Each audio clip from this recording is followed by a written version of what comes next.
Good evening, and it's time for another Sundown Surmisings.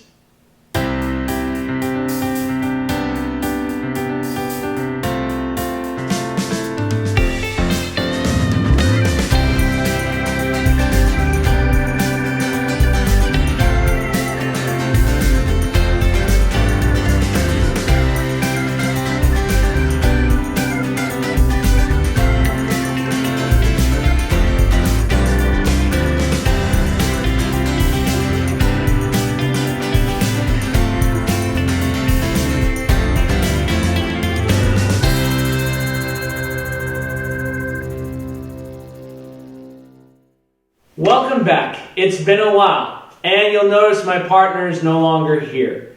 I miss him, my partner in ministry, but he's moved on. PJ's moved on. He and Amy have taken a job position up in Washington. They are now at Upper Columbia Academy. Great place if you're in the area. Check them out. Drop by, say hello. Tonight, I want to talk about something that really profoundly impacted me this week.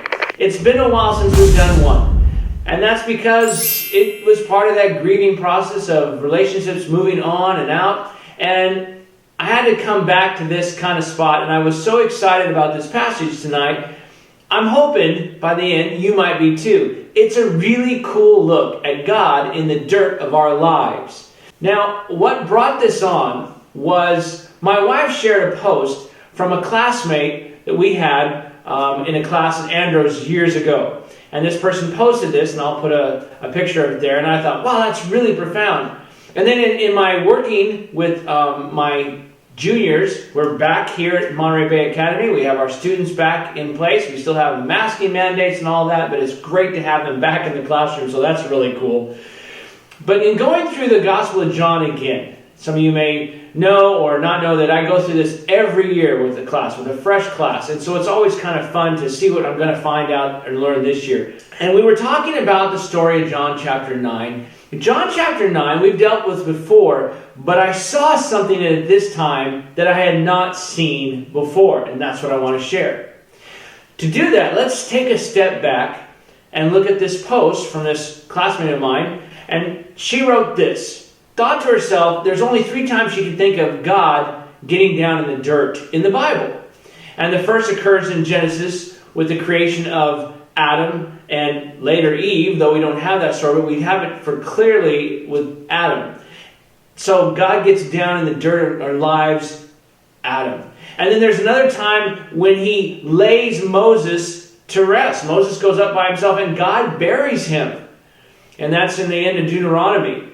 Now, God's going to resurrect him, we find out. Of course, that happens, we find out, because he shows up in the Mount of Transfiguration in the Gospels, and we also have the reference to it in the book of Jude.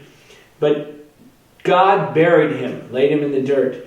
The next thing that she mentions is in John chapter 8, when the woman caught in adultery, great story, Jesus kneels down in the dirt. He writes everyone else's records, but to her, he says, nobody here condemns you, not even me. Go and sin no more. And she wrote this, and I'm going to try to get it straight. I'll put it here in case I get it wrong, but I thought it was just so profound. She said, God is with us in the joy of birth, the pain of death, and kneels beside us in our shame. And I love that. She thought she could only find those 3, and what occurred to me was this passage in John chapter 9, and it opened my eyes like it did for this man. So follow me. We go to John chapter 9. I'm going to read from the King James. I'll put the NIV down below, as is tradition, and see if there's something else. I always ask my kids, if it's there on purpose. One way or another, we're to learn from it. And to borrow a phrase from my friend, we're going to try to spend some time in the white space around the black letters. Or some of these letters are also red. John chapter 9. The context is Jesus is going by the temple. John chapter 8, ends with him coming through the temple. I'm going to read from King James, and you'll see in several others it's linked together. So as Jesus went out of the temple, going through the midst of them, and so passed by. And as Jesus passed by, he saw a man which was blind from his birth. And the disciples asked, Master, who sinned, this man or his parents, that he was born blind? Their theology was that if you've been cursed, God must have done it. And if you're cursed and God did it, it's because you did something wrong. So every hallmark of disability wasn't just enough to know that you're going to be disabled. You have a limp, or you're blind, or you're crippled, or you have a bleeding issue. Obviously, God doesn't like you, so these people wouldn't even be allowed to go to church, because if God has done this to you, then who are we to step in with God in front of God's judgment? So this poor young man has lived his whole life hearing, and his parents, that either he was so bad in the womb that he deserved this, or his parents had done something, and so it came on him. And Jesus wants to deal with this idea that if something bad happens to you, God did it, and if something bad happens to you, it's because you deserved it. Even though Job tried to wrestle this earlier, it's still sticking around in their theology. Jesus says, neither has this man sinned, nor his parents. Right? That's actually the end of the phrase in the Greek. And then it goes on with this idea. But, so that God's work can be shown, I will do this. That's my paraphrase. That King James says, but that the works of God should be made manifest, I must work the works of him that sent me. That's that phrase in Greek. It's poorly divided in the English version, but follow along. While it is day, the night comes when nobody can work. As long as I am in the world, I am the light of the world. Now, notice what's about to happen. He has just confronted this. Way back in the book of Job, the first book written, the first book of the Bible written. Some of its, in fact, roots of Job aren't Hebraic, they're Proto-Hebraic or even Ugaritic in its linguistics. So we know it's the oldest book written. And that was a key question, right, in the book of Job. You must have done something wrong, Job. Just admit it. Ask for forgiveness and move on. And Job's big problem was, but I haven't done anything. I don't deserve this. That's not the way God works.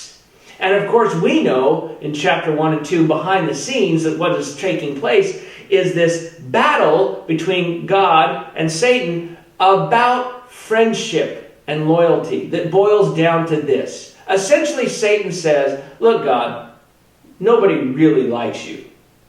The only reason that they hang around you, the only reason you have friends is because you're paying them off. You're giving them stuff. He's got this, and he's got this, and he's got all these kids, and he's got all these sheep, and he's got all these camels, and he's got all these stuff. Of course he likes you. Take away that stuff, though, friendship's over. And God's like, no. Job loves me for who I am. Which is always the question. If you think about it, the Ten Commandments are the same thing. Love me for who I am. Don't make an image of me. Don't use my... Love me for who I am. Right? This plea of God's heart is the same one on ours. Love me for who I am. And God says, no, Job loves me for who I am. You could take all that stuff away and he'd still be faithful to me. He'd still trust me. And of course, that's what happens. Same thing happens again in chapter 2, only the stakes are up, and Satan had to admit that he kind of misjudged that, and then he has to go through round 2. But that's the point of Job. Bad things happen to good people because bad things happen to good people. It's not because you had done something wrong. Sometimes we do stuff wrong and we reap the consequences of that, yes. But sometimes on a broken planet, on this world, bad things happen to good people. And that was the first early theological lesson in the book of Job. But it's not done. The Gospel of John is the last book written. John has had his time on Patmos. He wrote Revelation. He comes back when they couldn't kill him. He writes 1 John, 2 John, 3 John. And the Gospel of John is the last book of the New Testament written. somewhere around AD 98. And clearly, they're still wrestling with this idea. As the disciples, Jesus' own disciples, simply parroting the theology of the day. Something bad's happened. Obviously, this guy's been bad. So, was it him or his parents that he sinned that this would happen to him? And God's like, no, that's not it. So from my recollection, there's at least 4 times God gets down in the dirt, and it's this one. And let's read what happens. John chapter 8. Sorry, John chapter 9. It would help if I'm in the right chapter. Jesus spoke, spat on the ground. He made clay out of the spit, dirt, mud. And he anointed the eyes of the blind man with the clay. And he said, go and wash in the pool of Siloam. The man went, and he came back, and he could see. Now, I always like to ask my kids, why did Jesus do that? I say, could Jesus have just snapped his fingers and the guy could see? Yeah. Could Jesus just wave his hand and the guy could see? Yeah. Why go to all that fuss and muss? And I let him think for a minute. And I think one of the reasons is here. He dealt with the dirt, and he used the dirt, the shame, that this place this guy lived in. He sat and begged in this place.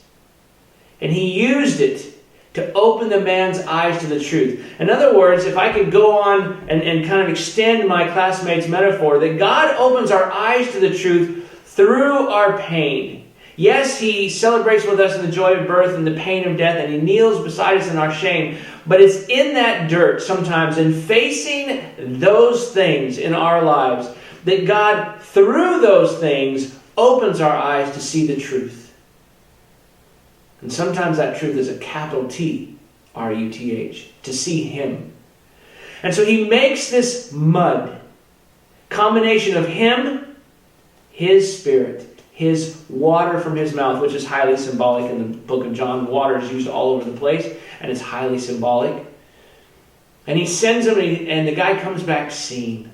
And it becomes the great point of this chapter, between the guy who physically couldn't see, but now he actually does see the truth, that Jesus is the Messiah, contrasted to the Pharisees who can physically see, but they cannot. They are blind to who Jesus is. They are so unwilling to see that they will claim that there's something else going on. And out of that discussion comes one of the most famous verses that we all know because it's been enshrined in a song that has been popular for more than 100 years. And that is Amazing Grace, how sweet the sound that saved a wretch like me. I once was lost, but now am found. And then the line from chapter 9, was blind, but now I see. And the testament of this man is that God, using dirt and himself, restores sight. So opens the eyes of the man born blind, a fulfillment of the prophecy of Isaiah. So there's at least 4 times I can think of where God gets down in the dirt. The joy of birth, the pain of death, kneeling beside our shame, and sometimes using the very dirt that we're in, mixed with his spirit, mixed with him, to open our eyes to the truth, to see him, that he loves us. He is a good God. Yes, bad things happen to good people, but it's God who makes us free. It's God who is there with us. It's God who lives with us. It's God who heals. And it's God who redeems. Another lesson for a Sundown Surmisings from the Gospel of John. Have a good Sabbath, and I don't know when I'll see you again next time. It depends on when I get inspired with the classes we're going through. I wanted to share that this week because to me it was like, wow, another moment from God's lesson book. Just when I think I've read it all enough, something else comes out. Thank you. Talk to you later. You can email me at dgregory@montereybayacademy.org. We'll see you. Bye.